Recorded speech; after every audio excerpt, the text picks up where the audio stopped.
It began innocently enough, or so it seemed. On August 11, 2025, Jerry walked the red carpet at the premiere of America's team, The Gambler and His Cowboys, a new Netflix documentary chronicling his decades-long reign. Flanked by family, photographers, and Hollywood lights, he gave reporters his signature blend of charm and showmanship. And then, with cameras rolling, he leaned into his favorite narrative. "The Cowboys are a soap opera, 365 days a year," he said, grinning. "And when it gets slow, I'll stir it up." The crowd laughed. The quote made headlines. But in the Cowboys' locker room, where tensions were already running high, it didn't land as comedy. It felt like a deliberate provocation. This wasn't Jerry's first public clash with a star. Cowboys' history is littered with high-profile fallouts. From Emmitt Smith's holdout, to Jimmy Johnson's departure, to Dez Bryant's messy exit. Sometimes Jerry came out looking like the master strategist. Other times, he looked like a man too proud to bend, even at the expense of winning. What made this feud feel different was its timing. Parsons was in his prime, healthy, and the centerpiece of a defense that many believed could carry Dallas to a Super Bowl. Letting him slip away now wouldn't just be a personnel mistake, it could be a generational regret. Makes no sense, guys. But you know this. There's box office and there's Oscars. Jerry, been a while, huh? You ain't been to the show, you wouldn't know. Ooh. Wouldn't been to the show, you wouldn't know. Uh-oh. Haven't been to the show, so you wouldn't know what it is to win. I don't need to add. I feel like we could And I love the Cowboys. Mm. I love the Cowboys because I really love them. This is why I feel the way I feel. But that's not what I'm here to talk about. I'm here to talk about the movie. And I wanted to get back to the movie because you didn't bring the. Oh, you didn't speaking bring of the Cowboys movie, up in the same movie. thing. Highest to lowest. You didn't bring it. You didn't bring it up. And what does it say down the bottom of the movie? What? Or does it say it on the one sheet? What does it say? All money ain't good money, Jerry. Say it again. All money ain't good money, Jerry. One time. August 15th, Publicly, we open Friday. Jerry downplayed All the money ain't good situation. money. "I think the world of Micah," he told reporters, "and that trade request is just part of negotiation. Don't lose any sleep over it." It was classic Jones, measured, dismissive, and calculated to keep the story alive without revealing anything substantive. But in the locker room, the tone was different. Some players whispered that if the team could treat Parsons this way, what hope did they have when their own contracts came up?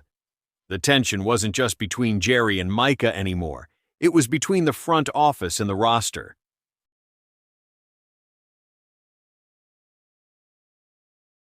Grew up in Mount Vernon, uptown. Money earning. The Red Raiders, we were the Red Raiders in the 60s. I was the running back, and we used to shift like the Cowboys. Landry. So I said, oh, the Cowboys play like us. Right. I've been a Cowboy fan since the 60s. He's making it hard for me. Wow. Not to be a fan, because I'm still a Cowboy fan. I'm still going to have the star on the side of the hat. But he ain't thinking about us. He's thinking about his pocket.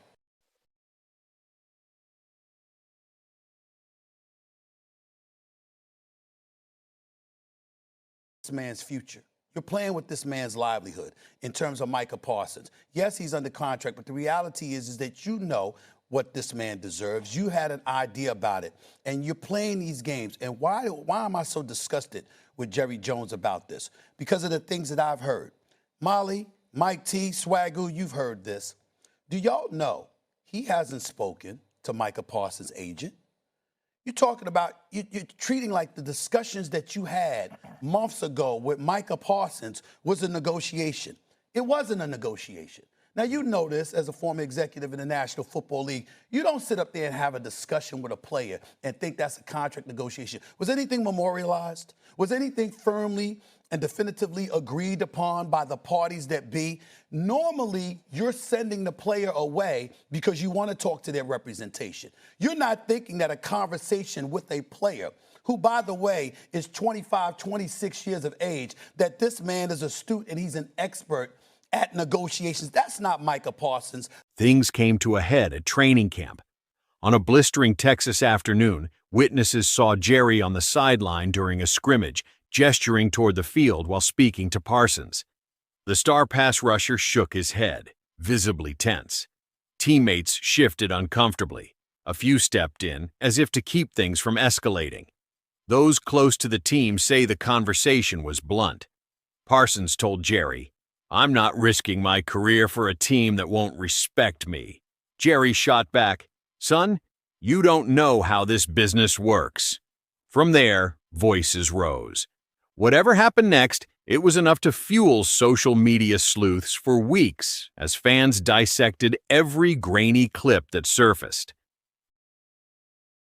I think what Dan says is important because Jerry Jones has taken this personally. He's treated their conversation in the spring as if it was a conversation amongst friends, right? There is no friendship in ownership and labor. That's not the way it worked. The imbalance of power doesn't allow that. So when Jerry Jones says, okay, we're going to pay you this much per year, it's going to be this many years. And when Micah Parsons says, yes, that sounds good, Jerry, now call David Mulugeta and let's get the fine print worked out. You would expect that David Mulugeta has gotten black and white or gotten an email or gotten a paper that says, here's the outline of what we want to do within a contract.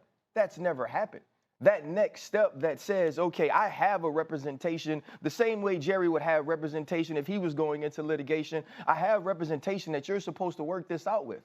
And what's happened publicly is Jerry Jones, as we all do when we get older, we lose the social filter that tells us this is something we shouldn't talk about publicly. Yeah. And so now you've alienated your best player who, even though loves the spotlight, loves attention, went in early and wanted to renegotiate last year and was willing to have the conversation this year. And if all of those things happen and go the right way that business should be handled, Micah Parsons never has to ask for a trade. And I think him being in camp with what Dan said, his fines being forgivable. This is not Terry McLaurin. This is not Trey Hendrickson, who had to go back to camp because at some point during negotiations, they were going to have to say, the $500,000 I've accrued in fines, can you somehow help me with that within my contract? Micah doesn't have none of those things. Micah has approached this as more of an adult than Jerry Jones, and I believe that's a big problem. Just weeks earlier, Parsons had gone public with his frustration, accusing the organization of shutting his agent out of negotiations and taking shots at him for injuries sustained while giving everything to the team.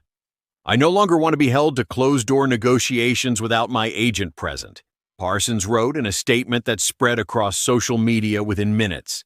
"I no longer want shots taken at me for getting injured while laying it on the line for the organization, our fans, and my teammates." For a player who had been Rookie of the Year, a multiple-time All-Pro, and the unquestioned leader of the defense, it was as direct and cutting as any public statement a Cowboy had made in years. Fans had spent the offseason expecting one of the most obvious moves in franchise history, a massive extension that would make Parsons one of the highest-paid defenders in the league. But instead, there was nothing. No talks, no meetings, no movement. Behind closed doors, Jerry and his son Stephen Jones weren't even taking calls from Parsons' agent. To the Jones family, it was just negotiating. To Parsons, it was a public slight that undermined his value and insulted his role on the team. The silence became its own message. The Cowboys weren't going to be rushed, no matter how important the player.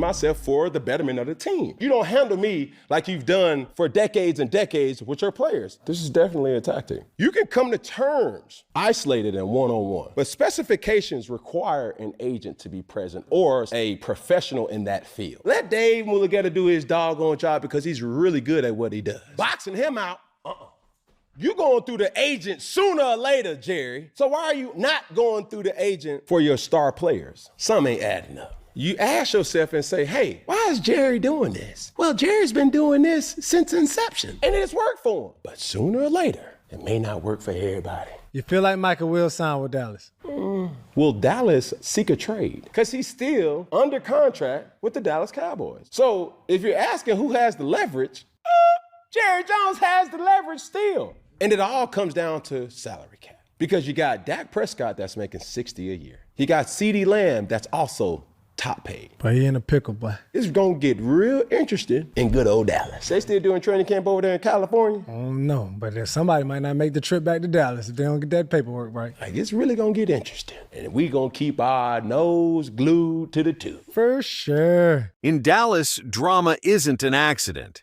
It's part of the DNA. The Cowboys don't just play football, they perform.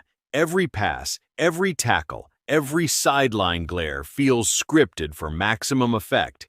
And at the center of it all is Jerry Jones, a man who has turned America's team into the NFL's most valuable and most talked about franchise. But in 2025, the theatrics took a sharp, combustible turn. The team's most electrifying player, defensive superstar Micah Parsons, dropped a bombshell trade request that shook Cowboys Nation to its core. And Jerry? He didn't just let it happen.